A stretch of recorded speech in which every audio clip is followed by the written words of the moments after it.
Hello, welcome back. Happy summer vacation.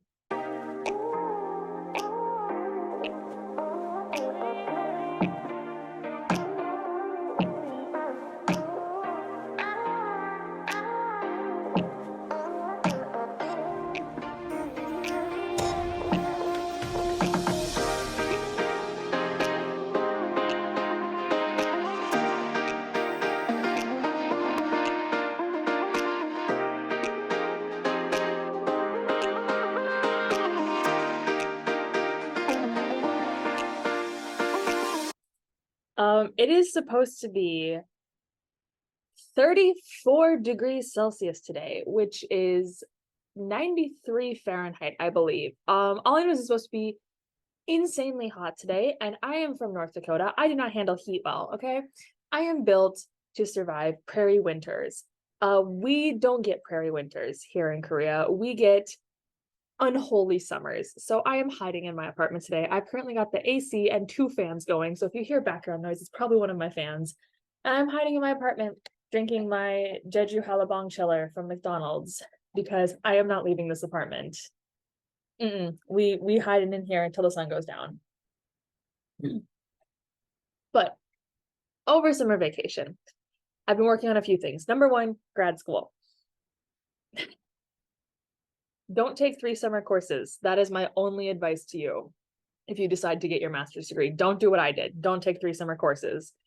That was what a way to start my grad school experience. Holy buckets. I'm very much looking forward to next semester when I'm taking 2 courses and it's a 16-week long experience, not an 8-week experience. But also, I have been focusing on making things that I use in my classroom and like learning more about the science of reading, because my master's degree, I am getting a master's in education with my degree being in reading education.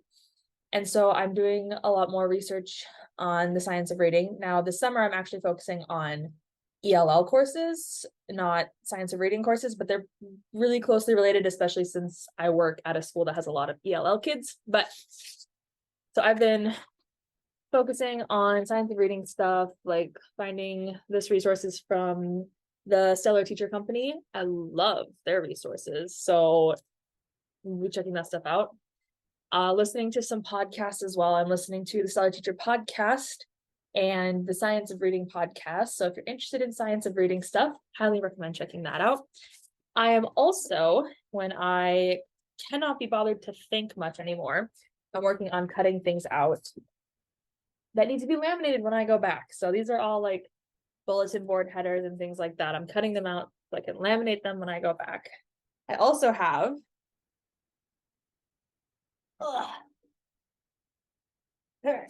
all of these math workbook pages, answer keys I need to make because I have my students correct their own homework for math.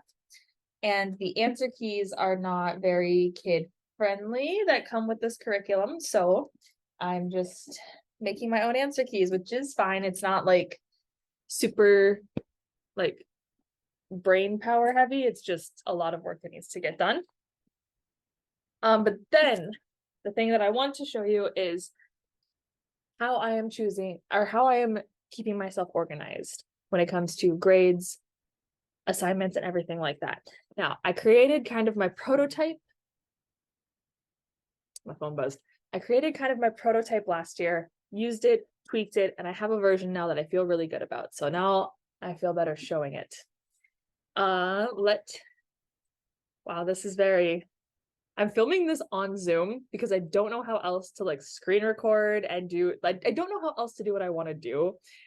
And I feel very like this is bringing me back to distance teaching where I'm like, let me just share my screen. Oh my God. Anyway, here we go. So the first thing I'm going to show you is my student data tracker. Now, my like how can I say this? The database that my school uses, we don't track progress like grades throughout the semester. We just put it in the progress reports at the end of the semester.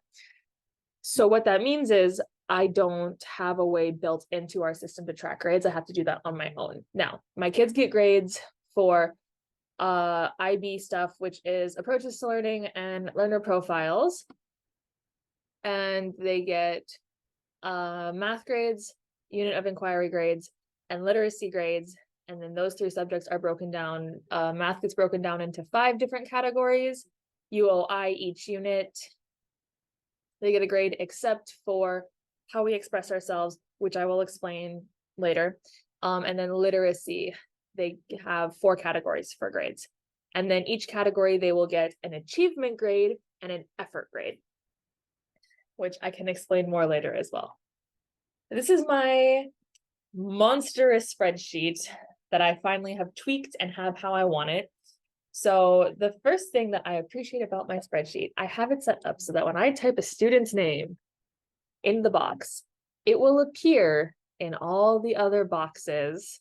So I only have to type their name once on this page and across all of the spreadsheets, because if you look at the bottom, I've got a bunch of tabs as well. Now, when I go to my math tab, each unit, I assess them on specific standards. We are standards-based grading, not assignment-based grading. So every standard, they get an achievement grade and an effort grade. Now, when I go in, so let's say this student got a 3, 3 and a 4, 3 and a 2. Ooh, we didn't do so hot with this one.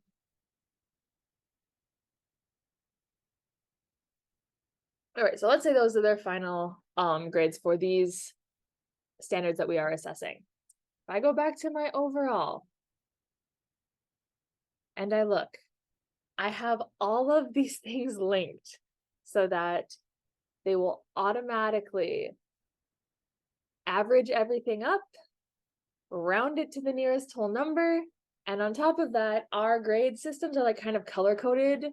So 3s are green, 2s are yellow, 1s are red, and then 4s are blue. But I have it all set up so it will automatically do everything, which is this excessive? Absolutely, yes. 100% it is excessive. However, my little type A organizational heart is very happy by this, so that's what we're doing with it. Now, that is math, and I have gone through and put in all of the units that we are doing that I will be assessing. Now, for UOI, I have the approaches to learning that they will be assessed on, the learner profiles they will be assessed on, and then the different standards for each unit of inquiry. And if you will look, I do have some math I will be assessing during UOI and some language arts I will be assessing during UOI.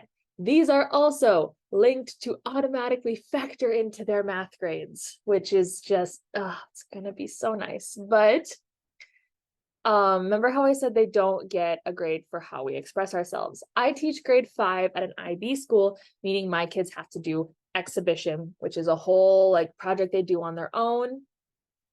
As such, I don't decide what standards they address. I don't decide anything. It is 100% their own project. So I don't give them grades. I assess their oral presentation, and then they have to write a research report about their project. Then I assess that. But they do not get an overall achievement grade for how we express ourselves.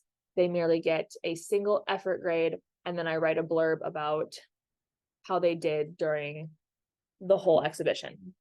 So that is why my kids do not get any grades for how we express ourselves. But that's my UOI tab. Now my word study tab, I'm pretty proud of this one as well.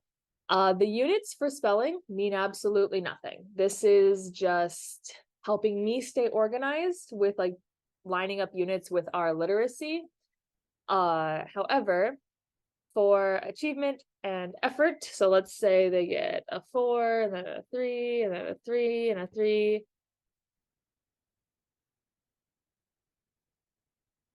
There we go. So unit 1, they have a mean score and a mode score because when I'm talking to parents, I'll usually share their mode score, saying, oh, they'll usually score this on their assignments. But then the mean score is like for my own knowledge. And then also, this will automatically factor into their literacy grades for visual language and written language. It's making my organizational heart so happy. Once again, have everything typed in.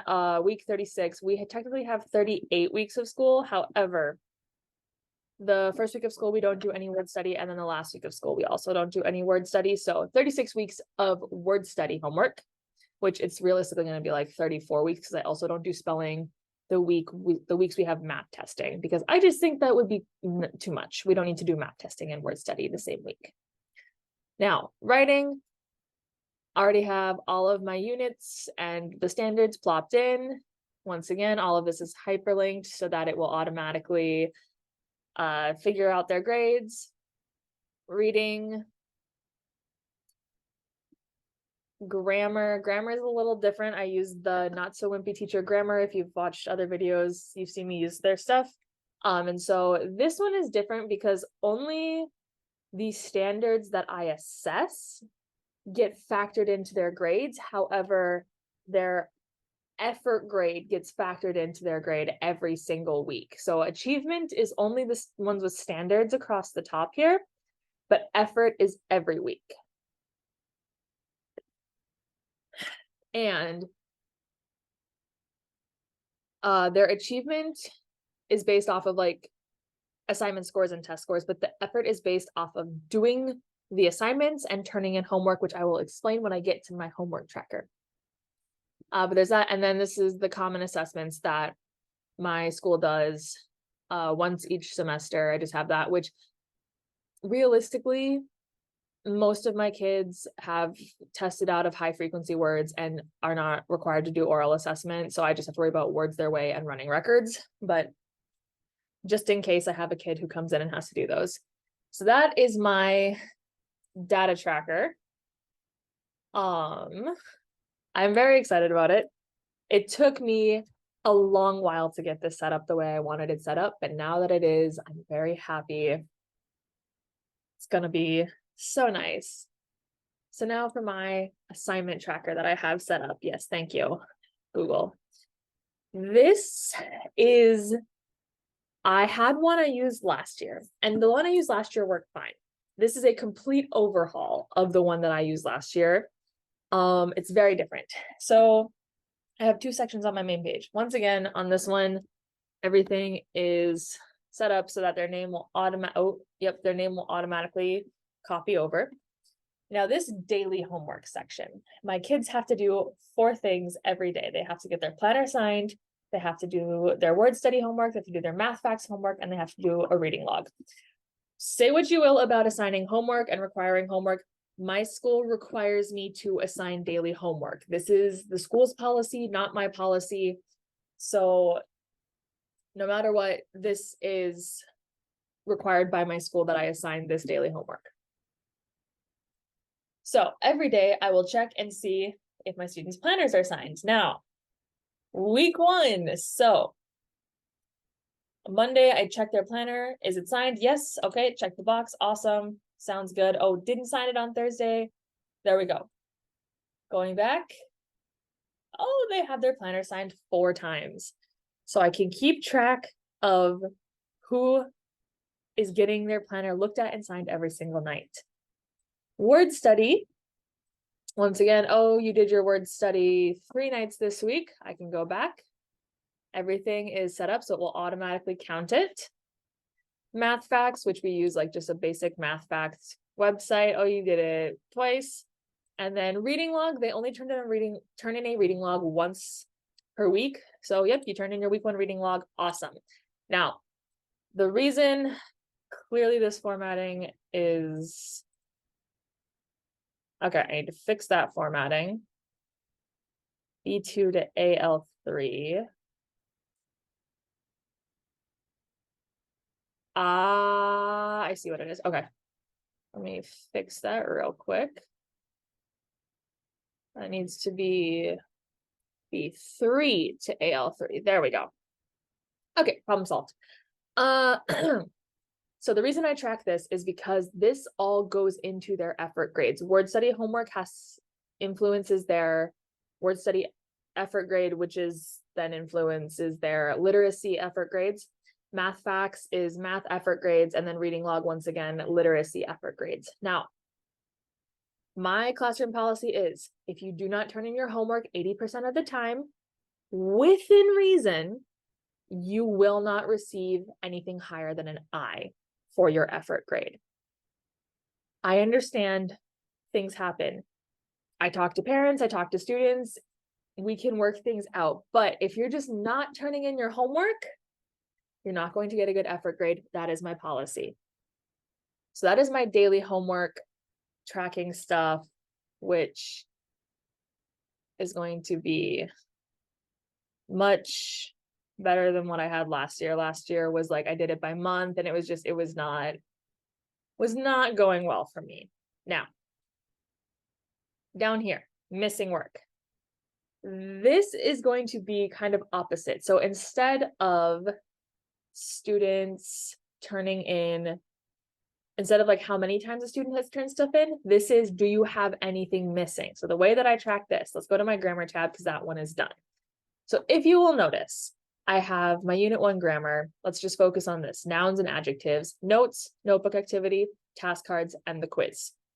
Now, I will have check boxes in here. The reason I don't currently have all of these filled in with check boxes is because unchecked check boxes are going to be highlighted as neon yellow, as you can see. Also, unchecked check boxes will be counted on this missing work section because this is going to be my very easy way to see, oh, you have this many missing assignments. So this is how I am keeping track of everything that they are missing. I can look and say, oh, you've got 6 missing grammar assignments. Let's go and check. Oh, this, and this. Now, when I check the box, because they finished it and that I have seen that they finished it, it is no longer neon yellow. I go back to overall. We're back down to 0. So I do not have this one finished yet. I only have my grammar page finished because I have a very set schedule for grammar. I know what's going on. So I was able to go in and finish all of these things. Now, reading, haven't even touched that yet. That's going to be probably edited as the school year goes on and assignments change. Same thing with writing. Word study is a bit easier because it's just going to be their keeping track of word study, like class assignments they turn in, which realistically there's like one thing they have to do every week in class for word study. So it's a matter of getting it set up. And then same thing, UOI, same as reading and writing. It changes throughout the school year. So that's going to be more work in progress. But math I have started because the things that I pay attention to are the workbook assignments and then the extra practice assignments. This FF is like fact fluency, which is like their study guide for their test. They have to get their test at the end of the chapter. Once I've graded their test, they have to take it home, show their parents, get it signed, bring it back. So that's telling me, hey, they brought their test back. And then MC is math centers, which is the Not So Wimpy Teacher math centers that I use as part of my math rotations. I'm currently in the process of getting math set up because that's going to be, once again, easier than like my other subjects. But once it's done, I'll have it so that it also will turn yellow if it's unchecked, and I'll just add check boxes as the year goes on. So this is my assignment tracker. Now, this monstrosity is my yearly overview. This is what I refer to literally every week when I am planning. So up at the top, I have my year in, like my just the whole year basic overview of what chapters, not chapters, what units I'll be teaching and when I will be teaching them. Math, UOI, word study, like I said, word study units are just made up. I just did it to keep them in line with all of our literacy units, and then grammar units. And then underneath, I have a list of all of the summatives they will be assessed on throughout the school year. Have I prepared it? Have the students taken it / done it? And then have I graded them? And then each tab is a breakdown of each unit for that subject. So for example, my math one, the first unit we're doing is whole numbers, which is chapter 1. These are the standards that will be assessed. This is the IXL skills that go with each lesson. So like lesson 1, skills A1 through 5 on IXL are good to go. And then this is my checkbox to say like, yep, I've taught this lesson, we need to move on. I am still working on finishing this. So I have like my first one, I haven't even finished putting in the IXL skills. Second one, not even close. I have the 2 chapters we're covering for fractions. And then I haven't even put the standards in for the rest of them. So this is still a work in progress. UOI, I am a little bit further along, but for UOI, I have the central idea, lines of inquiry, related concepts, learner profiles, approaches to learning, and standards. And then UOI, I don't like have set lessons for each one. I know what we're going to talk about, but UOI is a bit more flexible, where like if students figure out another line we want to go down, or like something else we want to work on, then we do. So I don't like to have specific lessons for each one. And then writing. So these 4 units are from our previous literacy curriculum, which we are no longer using. So I need to adjust this. Same thing, reading, I didn't even get to before we decided to switch curriculums. Grammar is finished, almost finished. I forgot about this, but I have what week we will be doing it, the topic we are covering, and I have hyperlinked all of my, oh, yep, I don't have access to that because that's the wrong one. This is on my personal Google account, but this, if I'm on my school Google account, I can click on the drive and it will take me to my Google Drive where I have all of the resources I need for this. And then the IXL skills that go with it, because in the Not So Wimpy Teacher curriculum for grammar, they have on Wednesdays doing like a writing lesson. I have found that that's not super effective with my kids, and that it's not, the writing lessons just don't work well. So instead I have them practice the skills on IXL. I feel like that's a little bit better. And then plus it gives them extra chance to do IXL practice. Once again, is it completed? And then the standards that are assessed with each unit. And this beginning part where there's like, I don't assess grammar standards until week 6 when we study prepositions. That's okay. We can spend the first 5 weeks reviewing nouns and adjectives and pronouns and verbs. That is okay, especially because, like I said before, none of my kids are native English speakers. So any chance we have to review things like that, absolutely, yes, we will take it. We don't need to be assessing standards every single week in grammar. And I do assess all of the grammar standards at some point during the year. So it's not like I'm skipping any.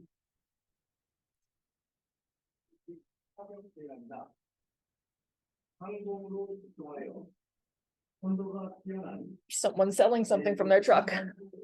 It's like an ice cream truck, but worse. If you live in Korea, you know what I'm talking about, the like vegetable trucks that drive through the neighborhoods and always at like some awful hour. Oh, it's awful.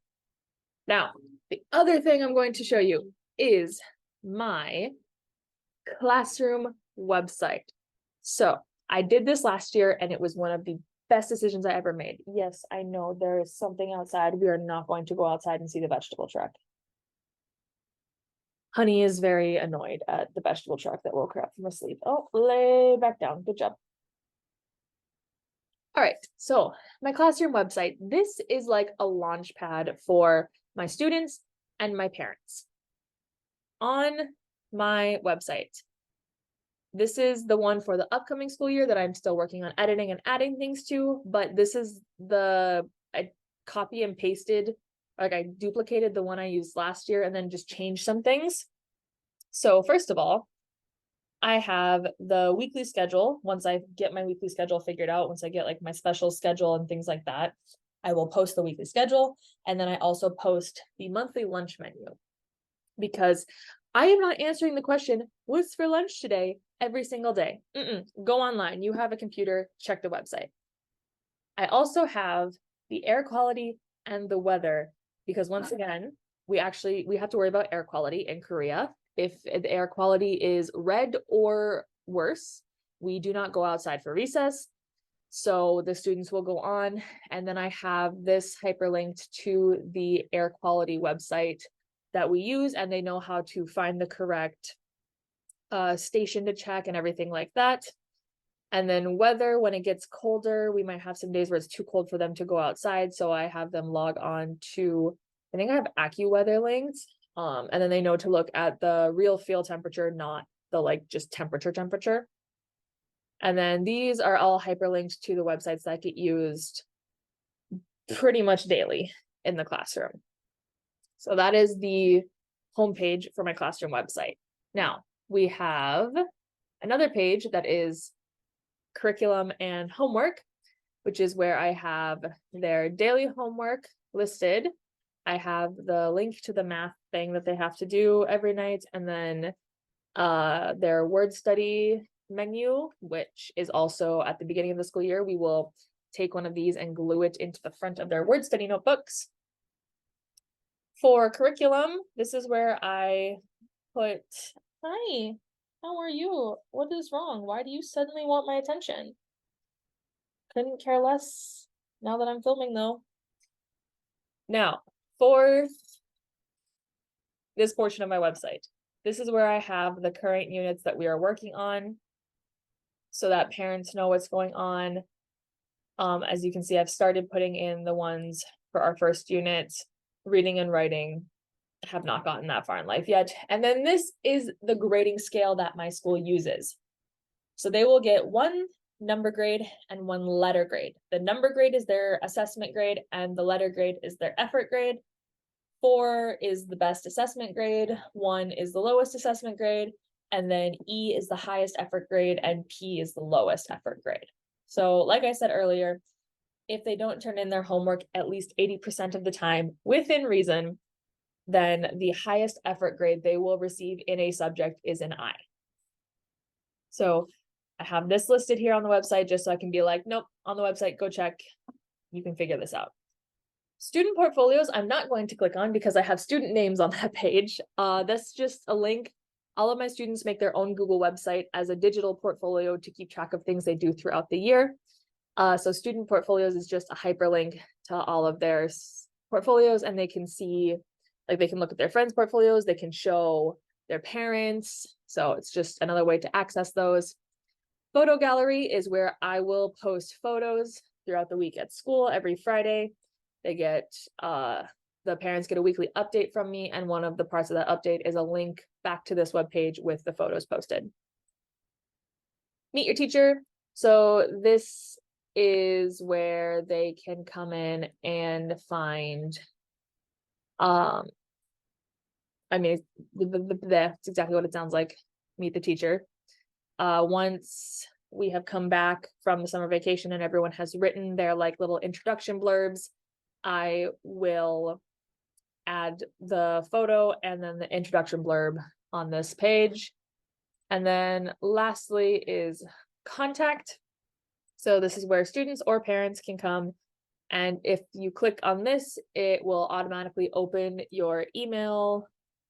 It will automatically open their emails, and they can send me an email, or you can send me a Google Chat as well, which is what my students usually prefer to do, is Google Chat with me. But all of those things are things that I have worked on this past week to get started. And like I said, I didn't make all of these things from scratch. Like my data collecting one was a copy and paste of my like old one, and I just tweaked it. Classroom website, just duplicated the last year's website and then tweaked some things. Now the biggest thing that I am trying to adjust, I don't know if you hear my phone buzzing. Everyone suddenly wants to message me now. The biggest thing that I am changing is my student planner. So last year, my kids' student planners looked somewhat similar, but I've changed some things. So first of all, I've changed the cover. This like rainbow watercolor brush thing is kind of my theme this year, so I added that to my planner. And then this blank page is where I'm going to add the school's calendar. And then this weekly schedule is up to them to like fill in and do whatever. Now this, the biggest thing is last year, this page looked identical to this page where the kids had to write in their username and their password for each website. I'm not doing that this year because that was, no. What I am doing instead is each of these boxes is big enough to glue the like login card that all of these websites will give my kids. And then I'm just going to, once I have my rosters finalized and these websites set up, I'm just going to print out all the login cards and we're going to glue them into our planners because that's going to be much more straightforward than going in, writing in everything. And then if you see these red lines, it's because I have the class codes already set up for the classes. I just have them in white font so they don't show up on this video. But so they will have like codes and stuff to be able to log in. And then I will keep this page for any other random websites that we happen to find like in the middle of the school year, they can write it down. Now, the actual bulk pages of the planner. Now, this planner I designed entirely myself during this last summer. And the biggest thing that I have changed is I used to do a weekly reflection after the Fridays. I have changed it to, we're going to focus on goal setting this year. So I have it set up so that they have to set a weekly goal, break it down into steps, and then, okay, did I accomplish my goal this week? Now, I also have in the planner, so Monday, August 14th is the meet and greet day for my school. Tuesday is a red day, which means no school. And then Wednesday is our first day of school. So this is how the weekly spread is going to look. Every class period, they have to write down what class they had and then what they did in that class. And then down here in the homework box, they have to write down any homework they did not finish during the school day. And then like, so the first day, Wednesday, the only homework I'm going to give them is reading for 30 minutes. Thursday, the only homework they're going to have is reading for 30 minutes. And then this is the day I'm going to introduce the Math Facts website. And then Friday, they're going to get their first word study assignment, like their first word study list. So they'll have to do a word study assignment over the weekend. So if we go to, so this is what a normal Monday and Tuesday would look like of a normal week. And then I'm hoping that this is what just happened. What just happened? Okay, anyway.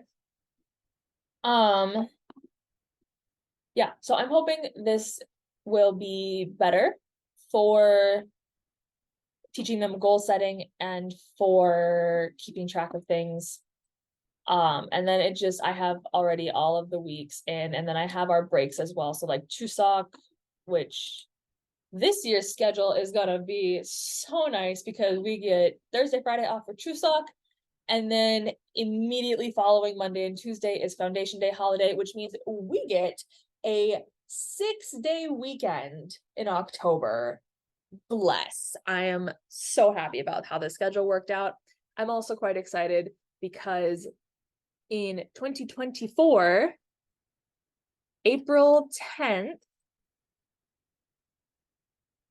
where is it? April 10th is election day, which means it is a red day, which means it is a federal holiday. So my birthday, no school next year, even though it's on a Wednesday. So I am pretty excited about that. I'm going to spend probably the entire day in bed, but it's gonna be great. So that is all of the stuff that I have made on my computer that I will be using this school year. I will keep you updated as I use it. How do I change it? Because this has been very much a labor of love and it is nowhere near finished. I definitely still have a lot of editing to do, but that's okay because I love being organized and I love a good spreadsheet. So thank you for following along. I hope some of this information was helpful. If you have any questions, want to know how to do anything, please leave a comment so I know what stuff to make next, because I don't know what you guys want to see from me. I want to make videos and be helpful. I don't know what would be the most helpful. So let me know and I will try my best to make these videos. Thank you for tagging along. See you in the next one.